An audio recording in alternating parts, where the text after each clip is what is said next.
Hi friends, welcome to our channel. Satyabhama serial next ఎపిసోడ్లో ఏం జరగబోతోందో ఈ వీడియోలో చూసి తెలుసుకుందాం. మహాదేవయ్యకి దిమ్మ తిరిగే షాక్ ఇచ్చిన సత్య అసలేం జరిగింది అని తెలుసుకోవడానికి ఈ వీడియోని స్కిప్ చేయకుండా ఎండ్ వరకు చూసేయండి. సత్య తన నాన్న అంటే చాలా ప్రాణమని తన నాన్నకి చెప్పుకుంటూ అతన్ని హత్తుకొని బాధపడుతూ ఉంటుంది. అప్పుడు క్రిష్ కాల్ చేస్తాడు. అప్పుడు విశ్వనాథ్ అది చూసి, అమ్మ, అల్లుడు గారు కాల్ చేస్తున్నారు చూడు అని అంటాడు. అప్పుడు సత్య కాల్ లిఫ్ట్ చేసి, చెప్పు క్రిష్ అని అంటుంది. అప్పుడు క్రిష్, సత్య ఎప్పుడొస్తావు ఇంటికి, అమ్మ సతాయిస్తున్నది ఇక్కడ అని అంటాడు. అప్పుడు సత్య, వస్తానులే క్రిష్ అని మాట్లాడుతూ ఉంటుంది. అప్పుడు విశ్వనాథ్, అమ్మ సత్య, వస్తానని చెప్పమ్మా, అల్లుడు గారిని రమ్మని చెప్పు, ఇక్కడ సమస్యలన్నీ సద్దుమణిగాయి కదా, ఎందుకు అక్కడ మీ అత్తగారింట్లో వాళ్ళందరూ ఇబ్బంది పడడం, మీ అత్తగారింటికి వెళ్ళు అని అంటాడు. అప్పుడు సత్య, అది కాదు నాన్న అని అంటోంది. అప్పుడు విశ్వనాథ్, నేను చెప్పినట్లుగా చెప్పమ్మా, అల్లుడు గారిని రమ్మను, నువ్వు మీ అత్తగారి ఇంటికి వెళ్తున్నావంతే అని అంటాడు. అప్పుడు సత్య, సరే క్రిష్, నేను ఇప్పుడే వస్తాను అని అంటుంది. అప్పుడు క్రిష్, అలాగే సత్య, నేను ఇప్పుడే బయలుదేరుతున్నాను అని విశ్వనాథం వాళ్ళ ఇంటికి వస్తాడు. అలా సత్యని తీసుకొని తిరిగి వాళ్ళ ఇంటికి తీసుకెళ్తాడు. అలా సత్య ఇంటికి వెళ్ళగానే మహాదేవయ్య, ఏం చిన్న కోడలా, నేను పుట్టించిన సమస్యలని నేనే పరిష్కరించాను అని, ఇప్పుడు ఎలాంటి సమస్యలు లేవని, ఎలాంటి తలనొప్పులు లేవని సంబరపడిపోకు. నేను తొందరలోనే ఎమ్మెల్యే కాబోతున్నా. అప్పుడు ఆ ఎమ్మెల్యే పదవిని అడ్డుపెట్టుకొని నిన్ను, నీ కుటుంబాన్ని నా కాలు కింద ఎలా తొక్కి పడేస్తానో నువ్వే చూస్తావు కదా అని అంటాడు.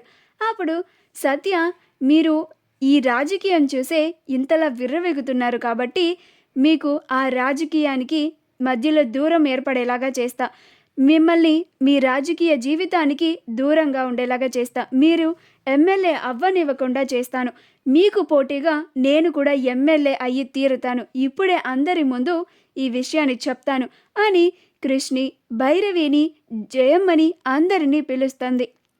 అలా అందరి ముందు నేను మావయ్య గారికి పోటీగా ఎమ్మెల్యేగా నుంచుందామని అనుకుంటున్నాను అని అంటుంది.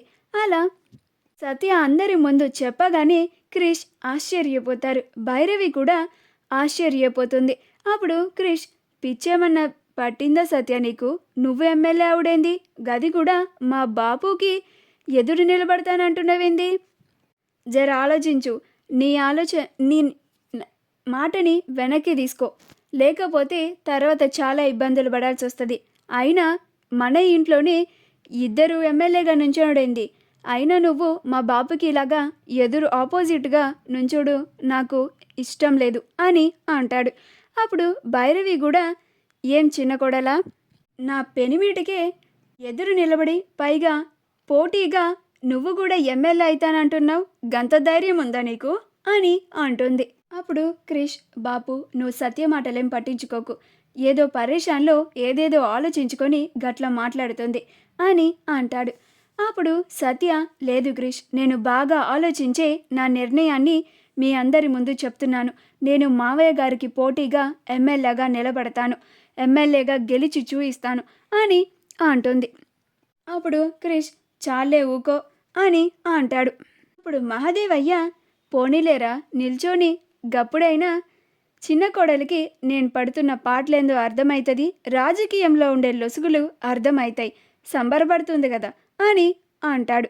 మా వీడియో కనుక మీకు నచ్చినట్లయితే లైక్ చేయండి, షేర్ చేయండి, మా ఛానల్ని సబ్స్క్రైబ్ చేసుకోండి, పక్కనే ఉన్న బెల్ ఐకాన్ని క్లిక్ చేయడం మాత్రం మర్చిపోకండి.